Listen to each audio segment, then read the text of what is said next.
안녕하십니까 여러분, 시공기시공의 조동현입니다. 지난 시간에 하도 낙서에 대해서 설명을 드리다 보니 좀 미진한 부분이 있어서 그 아쉬움에 오늘 영상을 찍게 되었습니다. 그래서 선천과 후천을 뜻하는 하도 낙서의 진정한 의미는 무엇이냐에 대해서 살펴볼까 합니다. 물론 이 그림을 지난 시간에 보여드리면서 이 하도 상생순환과 낙서의 상극순환에 대해서 설명을 드렸었습니다. 그래서 이 상생순환은 그림 그대로 수생목, 목생화, 화생토, 토생금의 상생으로 순환되어지는 자연적인 흐름을 설명을 드렸고요. 그 다음에 낙서의 상극순환은 수극화, 화극금, 금극목, 목극토, 토국수의 상극적인 순환 구조를 설명을 드렸었거든요. 그래서 이러한 것들은 우리의 겉마음과 속마음, 또 정신분석학에서 표면의식과 잠재의식을 뜻한다라고 말씀을 드렸었죠. 그리고 또 하나는 후천과 선천, 이렇게 좀 추상적이죠.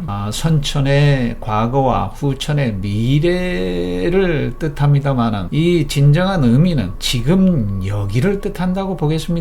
우리가 명상이나 수련, 수행을 통해서 추구하고자 하는 가장 궁극적인 목적은 지금 여기를 추구하고자 하는 것이지 않습니까? 그래서 하도의 선천, 낙서의 후천, 이것이 결국은 음양관계로서 서로 하나가 되고자 하는 목적이 있거든요. 우리는 선도를 통해서 일화를 추구하고자 하는 목적을 가지고 하지 않습니까? 그래서 이러한 것들도 역시 선천과 후천이라는 의미가 추상적으로 나하고는 멀리 떨어진 측면이 강합니다만은 내 몸 안에서 그대로 이러한 하도의 자연 상생 순환 구조와 인위적인 상극의 순환 구조가 내 몸에서 그대로 이루어지고 있다고 보시면 되겠습니다. 지금 여기에서요. 그래서 이 선천이다 후천이다 하는 그런 용어들이 어떤 먼 미래에 일어날 수 있는 공간적인 시간적인 개념으로서 받아들일 것이 아니라 지금 여기에 내 몸 안에서 이루어지고 있는 현상이다 라고 이해를 하시는 것이 좋을 것 같습니다. 자, 그러면 여기에 한번 다시 보시죠. 이 하도의 상생 순환이 내 몸에 수생목, 목생화, 화생토, 토생금, 금생수, 수생목, 이 상생 순환이 그대로 이루어져 있고, 그 다음에 상극 순환은 낙서를 그대로 하도에 가서 겹쳐 보시면 목하고 수의 위치는 같으나 이 화하고 금의 위치가 바뀌었다는 것이죠. 그러니까 다시 말씀드리면 이 수는 방향으로 봤을 땐 북쪽이 되고요, 목은 동쪽이 되겠습니다. 화는 남쪽이 되고 금은 서쪽이 되겠죠. 다시 말씀드리면 이 화목은 여름과 봄이라고 보시면 되고, 그러니까 따뜻하겠죠. 생명력이 왕성하게 활동하는 영역이 되고요. 그 다음에 금수라고 하는 것은 가을과 겨울로서 결실의 계절, 저장하는 계절로서 몸적인 영역이 되고요. 그래서 여기에 낙서를 겹쳐 놓으면 화의 자리에 금이 와 있고 이 금의 자리에 화가 와 있다는 것이죠. 그래서 여기에 화는 여름인데 금이 속에 있다는 거죠. 그 다음에 금의 자리에서는 화는 속에 있고 금이 위에 있고, 여름에는 음이 속에 있고 양이 겉에 있음으로 인해서 활발하게 활동하는 영역이 되고요. 그 다음에 금의 영역은 결실에 서리에 의해서 숙정이는 마르고 알곡만 남는 것처럼 수확을 하지 않습니까? 그런 것처럼 금이 바깥에 화는 안에 있으면서 이 금이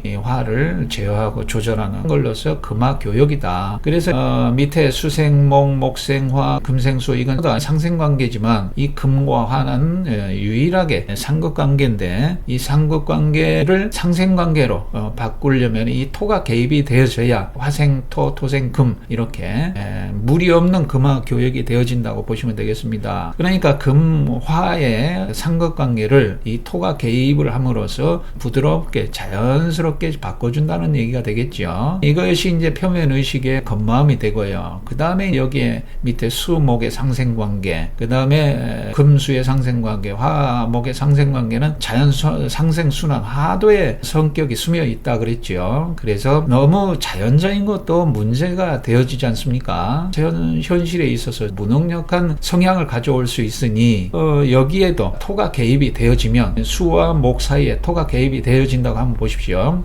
서로 상극관계가 되어집니다. 목곡토, 토국수 이렇게 되어지지 않습니까? 그래서 이 자연적인 것도 약간의 인위적인 것이 개입이 되어짐으로써 자연 그대로 내버려 두는 것이 아니라 인위적인 것이 조화롭게 개입이 되어졌을 때 더 현실적으로 적응하기가 쉽다는 것이죠. 마치 한강을 그대로 내버려 두는 것보다 보기 좋게 관리를 함으로써 지금과 같은 아름다운 한강을 유지할 수 있는 것과 마찬가지라는 얘기죠. 그래서 이 토가 내려왔다가 올라갔다가 내려왔다가 올라갔다가 자기의 주체성으로서 발휘가 되어졌을 때 진정한 금화 교육이 되어진다라고 볼 수가 있고, 이 금화 교육은 넓게 얘기하면 음양 교육이 되고, 그러면 이런 교육은 왜 이루어져야 되느냐 하는 것은 여기 하도와 낙서의 상생과 상극이 서로 하나가 되어짐으로써 합일이 되어지고자 하는 목적이 있기 때문에 음과 양 또는 금과 화 서로 상극적인 것이 있다고 보면 되겠습니다. 그래서 우리는 하나를 이루어야 된다, 일화가 되어져야 된다 하는 것들이 여기에 내포되어져 있다는 거죠. 그래서 다시 한번 말씀드리면 선천과 후천이라는 의미가 과거와 미래를 얘기하는 것이 아니고 우리 몸의 자연적인 것과 인위적인 것, 심리 상태, 겉마음과 속마음이 하나가 되어짐으로써 통일체를 이루고자 하는 뜻들이 내포되어져 있다는 것이 하도 낙서에 숨어져 있는 진정한 의미라고 보시면 되겠습니다. 자, 그리고 앞에서 설명드린 즉 일화라고 하는 정관이라고 하는 것이 정각도에서는 순수하고 뭐는 참차 1인칭적인 시각이었다면 통기법에서 우주적 지성과 사랑이라고 하는 2인칭적 시각, 그 다음에 선도법에서는 대자연의 시각, 우주적 입장이라고 하는 3인칭적 시각으로서 모든 사안을 객관화시킴으로써 지금 여기를 내 몸 안에서 그대로 구축되어진 것을 알아차리는 것으로 일화라고 표현을 할 수 있겠습니다. 그것을 다시 또 정관이라고 볼 수도 있겠고요. 그래서 하도 낙서의 진정한 의미는 지금 여기를 내 몸 안에 구축을 하고 또 구축되어진 것을 확인하는 것이다 라고 설명을 드려볼 수가 있겠습니다. 자, 오늘은 이것으로 마치겠습니다. 감사합니다.